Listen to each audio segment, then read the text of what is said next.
I paid my parents' debt, then found out it never existed. My mother called me crying on a Tuesday night. Not worried crying. Not tired crying. The kind of crying that makes your stomach drop before you even understand why. "Please don't be mad," she said. I sat up in bed and pressed the phone tighter to my ear. "Mom, what happened?" There was a pause. Then my father's voice came from somewhere behind her. "Tell her." My mother sobbed once, sharp and small. "We're going to lose the house." For a few seconds, I didn't move. The house had been in our family for 28 years. It was where my brother and I had grown up. It was where Dad had taught me to ride a bike in the driveway. It was where Mom planted pink flowers every spring and complained when squirrels dug them up. "What do you mean lose the house?" I asked. "We got behind," Mom whispered. "Behind on what?" "The loan."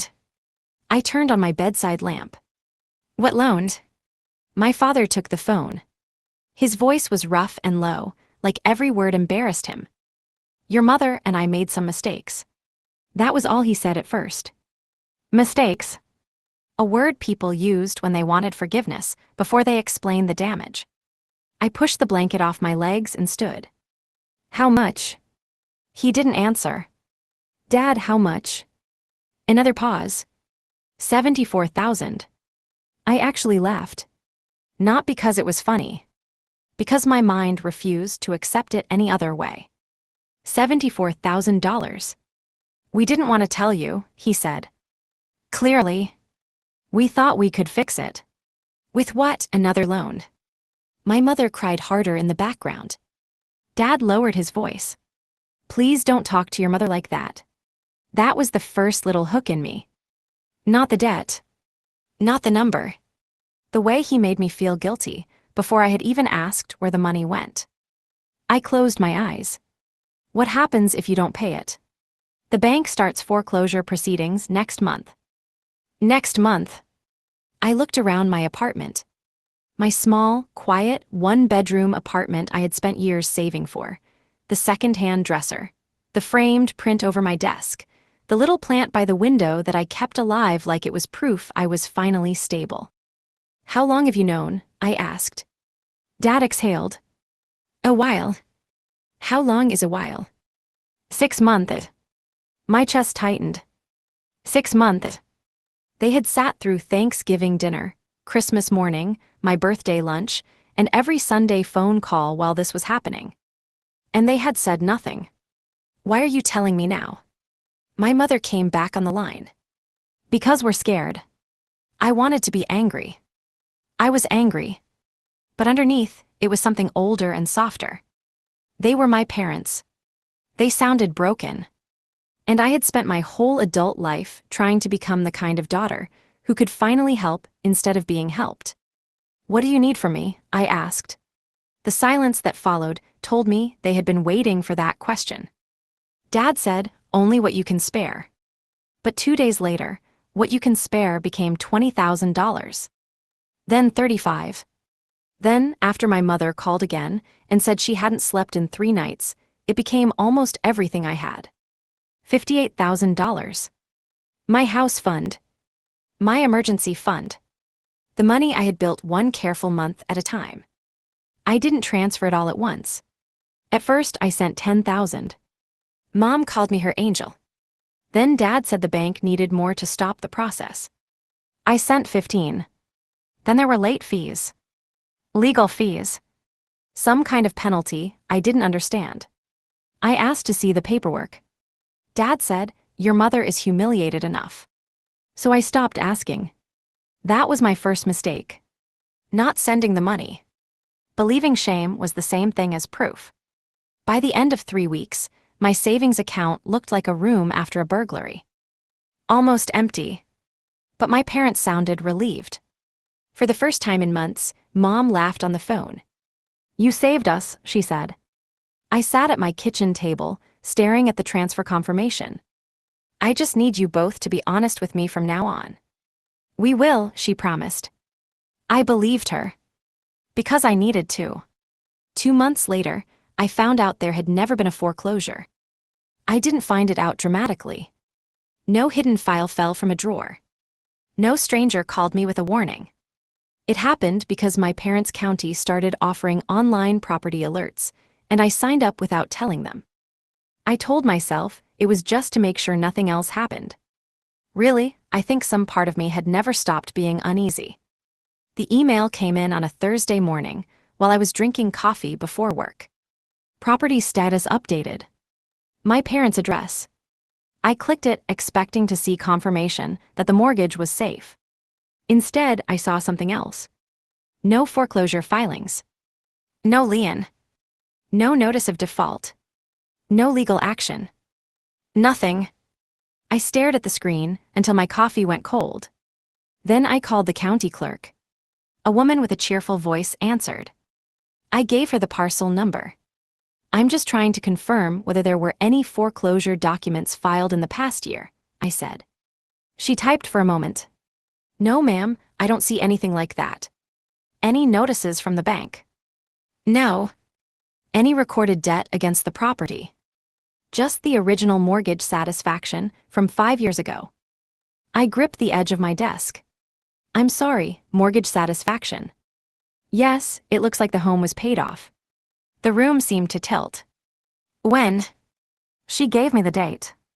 5 years earlier. The same month my grandmother died and left my mother a small inheritance. My parents' house had been paid off for 5 years. I thanked the clerk, hung up, and sat there without blinking. There had never been a bank. There had never been foreclosure.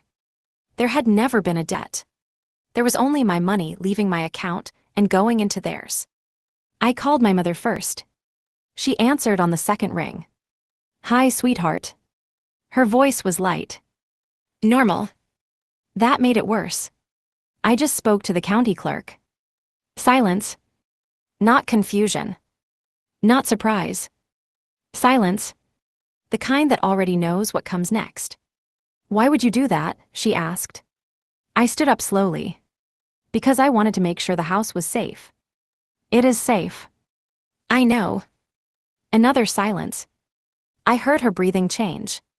I said, the house has been paid off for 5 years. She didn't speak. Mom. I can explain. My knees went weak. There it was. Not that's wrong. Not there must be a mistake. I can explain. I sat down before I fell. Then explain. She started crying. But this time, the crying sounded different. Less frightened. More cornered. We were going to tell you. No, you weren't. We didn't want it to happen this way. What way? Me finding out the truth. She whispered my name. I hated how much that still affected me. Dad took the phone a moment later. You had no right digging into our private business. I almost laughed again. My money became your private business the second you lied to get it. We didn't lie. I looked at the county record, still open on my laptop. You told me the bank was taking the house. We were under pressure. From who? He didn't answer. From who, Dad? My mother said something in the background. Dad snapped, quiet. That one word changed the air. I had heard my father irritated before. Tired before. Even angry. But I had never heard him sound afraid of what my mother might say. I leaned closer to the phone. What pressure? Dad said, this conversation is over. Then he hung up. I sat there with the dead phone in my hand. At first, I thought my parents had simply stolen from me. Simply. As if there was anything simple about your own mother using tears as a weapon. But Dad's reaction bothered me. He hadn't sounded guilty. He had sounded defensive. And my mother hadn't sounded like the mastermind. She had sounded trapped. That didn't excuse her. But it raised a new question. If there was no debt, what had my money actually paid for? I checked my bank records first. Every transfer had gone to my mother's account. Not my father's. My mother's. That surprised me. Dad had done most of the talking after the first call. He had explained the numbers. He had pressed me when I hesitated. He had made me feel selfish for asking questions. But the money had gone to her. I called the bank, and asked if I could retrieve anything about the recipient account. They couldn't tell me much, but the representative confirmed all transfers had cleared immediately. No holds, I asked. No. And they weren't rejected. No, ma'am. So the money had arrived. And disappeared. That night, I drove to my parents' house. I didn't call first. The porch light was on. The curtains were open. For a moment, I sat in my car and looked at the place I had nearly emptied my life to save. It looked exactly the same. That made me angry in a way I couldn't explain. No moving boxes. No panic. No signs of a family barely escaping disaster. Just Mom's flowers in the front bed and Dad's truck in the driveway. I knocked. My mother opened the door. Her face went pale. Dad appeared behind her. "What are you doing here?" he asked. "I want to know where my money went." Mom stepped back. Dad didn't. "This isn't a good time." "It became a good time when you took $58,000 from me." Mom flinched. Dad's jaw tightened. "We will pay you back." "When?" "When we can." "With what money?" He looked over his shoulder at my mother. She wouldn't meet his eyes. I stepped inside. The house smelled like lemon cleaner and coffee. So normal. So insulting. I put a folder on the kitchen table. Inside were copies of my transfers and the county record showing the house had no debt. Dad glanced at it and pushed it back like it was dirty. "You always were dramatic." That sentence landed harder than shouting would have. I looked at my mother. "Did you know the house wasn't in danger?" Her eyes filled. Yes. There it was. One answer. And one deeper wound.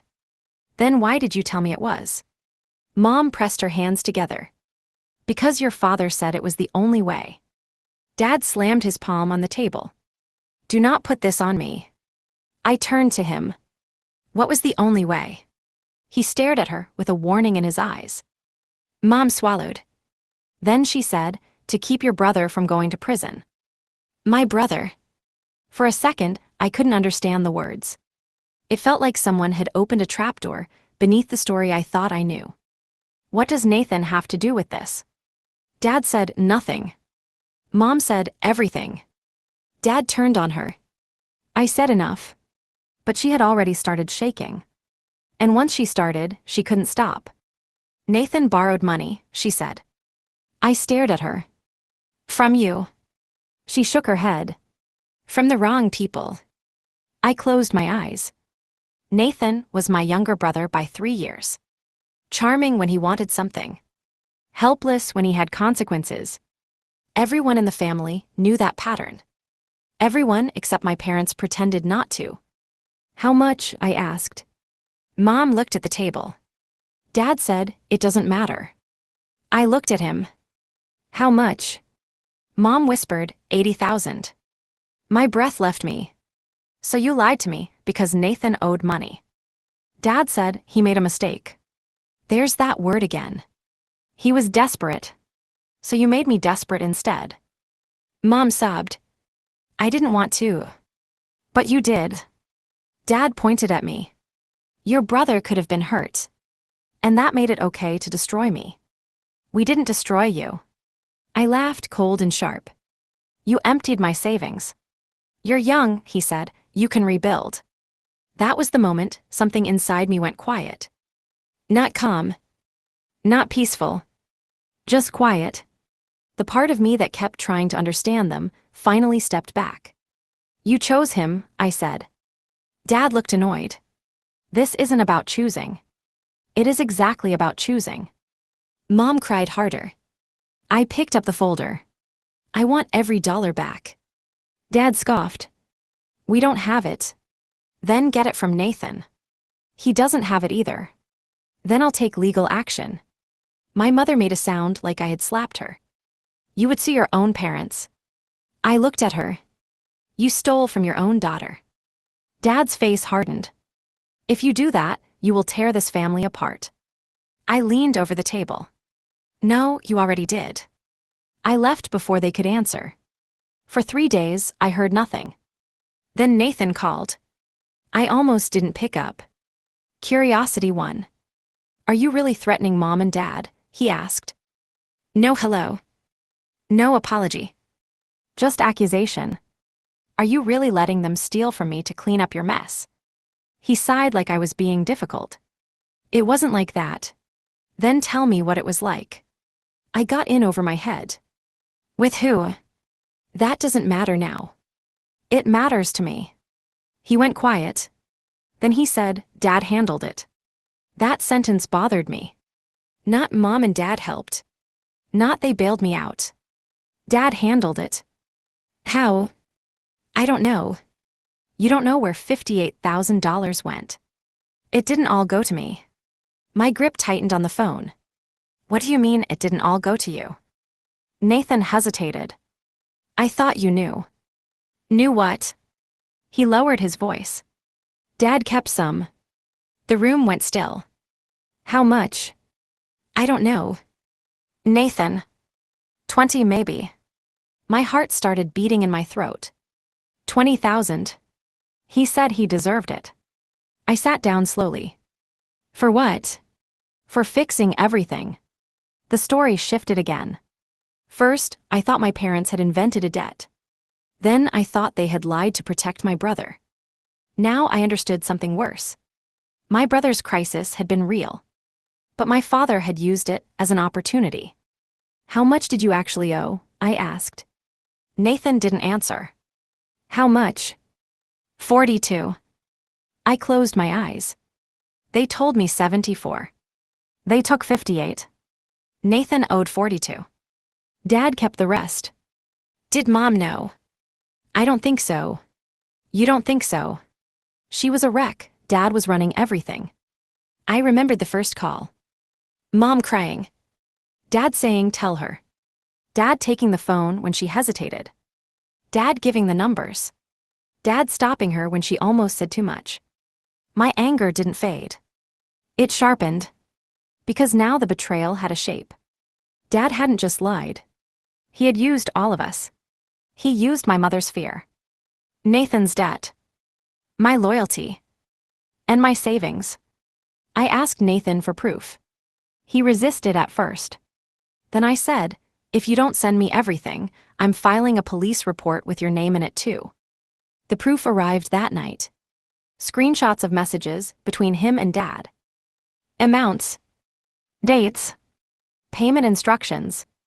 One message made my hands go cold.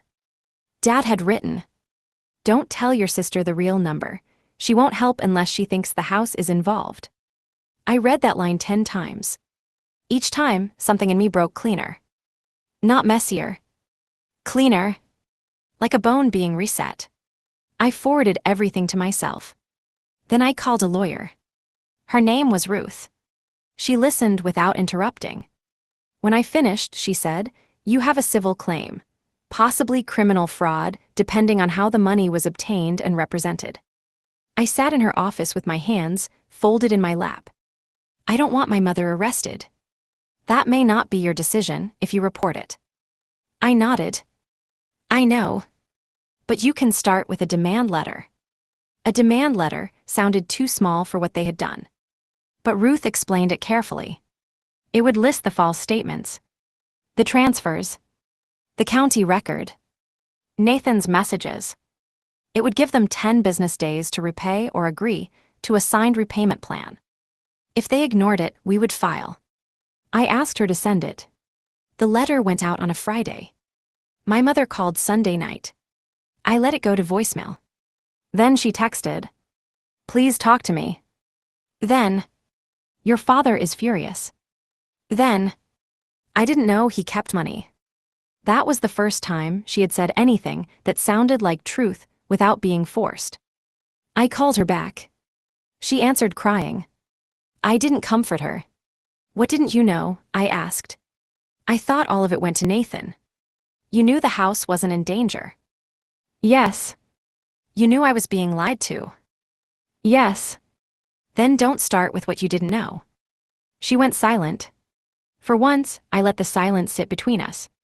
Finally, she said, Your father told me if we didn't help Nathan, it would be my fault if something happened to him. I closed my eyes. There it was. The same weapon. Guilt. He had used it on me. He had used it on her. I was scared, she said. I believe you. She cried harder, probably thinking that meant forgiveness. So I added, but scared people can still do terrible things. Her breath caught. I know. Do you? Yes. Then tell me where Dad's money went. She whispered, a boat. I actually pulled the phone away from my ear. What? He put a deposit on a used boat. The absurdity of it almost knocked me over. A boat? While I was skipping dinners out, canceling trips, and calculating how long it would take me to rebuild, my father had put my money toward a boat. Mom said he needed something after all the stress. I laughed once. It sounded ugly. All the stress of stealing from me. He says he didn't steal. What does he call it? Family helping family. I looked at the dark window above my sink and saw my own reflection staring back. No, I said. Family helping family is asking for help with the truth attached. Mom didn't answer. Family stealing from family is what happened here. The demand letter changed things. Not because Dad suddenly felt sorry. Because Dad suddenly felt exposed. He called me 3 days after receiving it. You want to humiliate us? He asked. I want my money back. You sent that lawyer after your own parents. You lied your own daughter out of her savings. Stop saying lied. What word would you prefer? He breathed hard through his nose. You have no idea what it's like to be responsible for this family. That was when I understood the deepest truth. Dad didn't think he had done something wrong. Not really. He believed my money was available because I was his daughter. He believed my savings were less important than Nathan's rescue, Mom's silence, and his comfort. He believed being the father meant he got to decide what everyone owed him. You weren't protecting the family, I said. You were protecting your control over it. He went quiet. I knew I had hit something real. So I kept going. You needed Mom scared, you needed Nathan ashamed, you needed me obedient, and when a real crisis came, you turned it into a payday. Careful, he said. No, I was careful for too long. He hung up. But this time, the silence didn't scare me. The 10th business day arrived with no payment.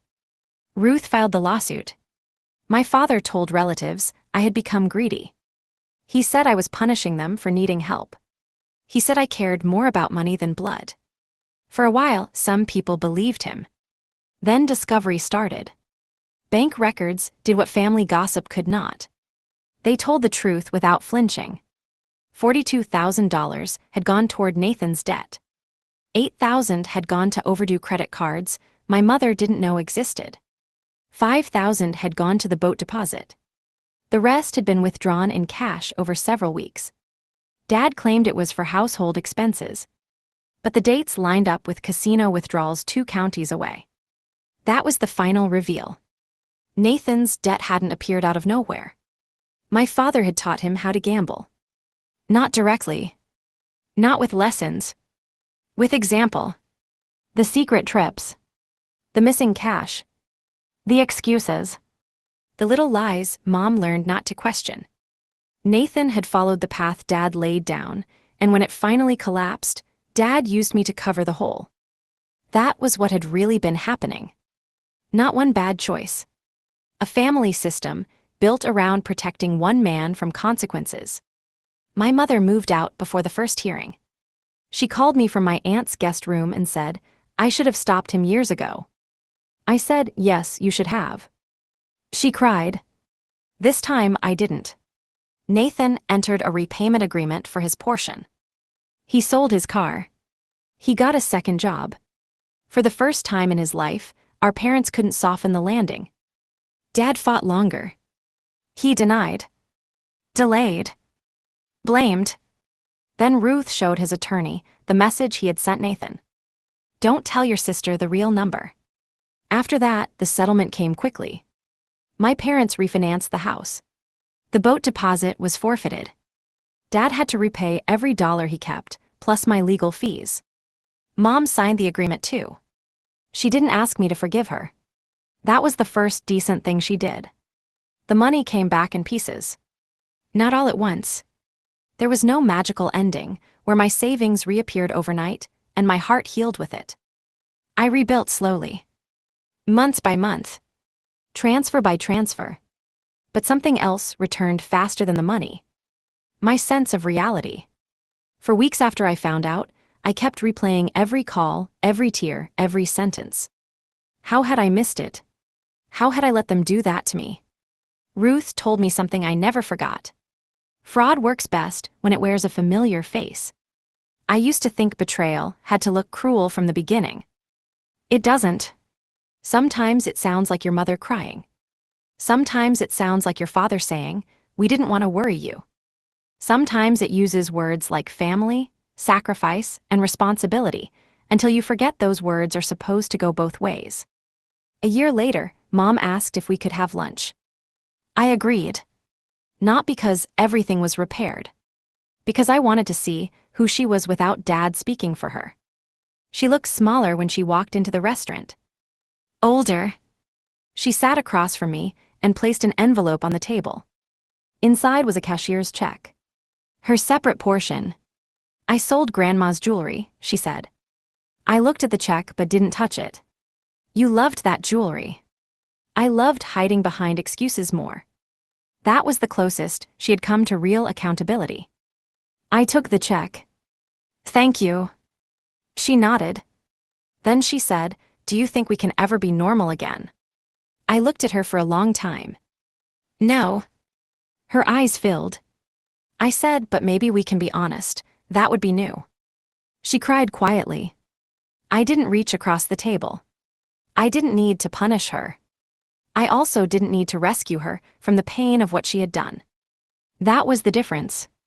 I had spent my whole life thinking being a good daughter meant proving how much I would give. Now I knew better. A good daughter can love her family and still lock the door. A good daughter can answer the phone and still ask for proof. A good daughter can forgive someday without pretending the theft was just a misunderstanding. My father never apologized. He sent one message after the settlement cleared. "Hope you're happy." I stared at it for a moment. Then I deleted it. Because I was not happy. Not exactly. I had lost something that money could not replace. But I was free. Free from the story that my savings belonged to anyone who could make me feel guilty enough. Free from the belief that love required financial self-destruction. Free from a father who confused control with care. The house was never in danger. But mine was. My future. My peace. My trust in myself. They told me I was saving the family home. In the end, I saved something else. I saved myself.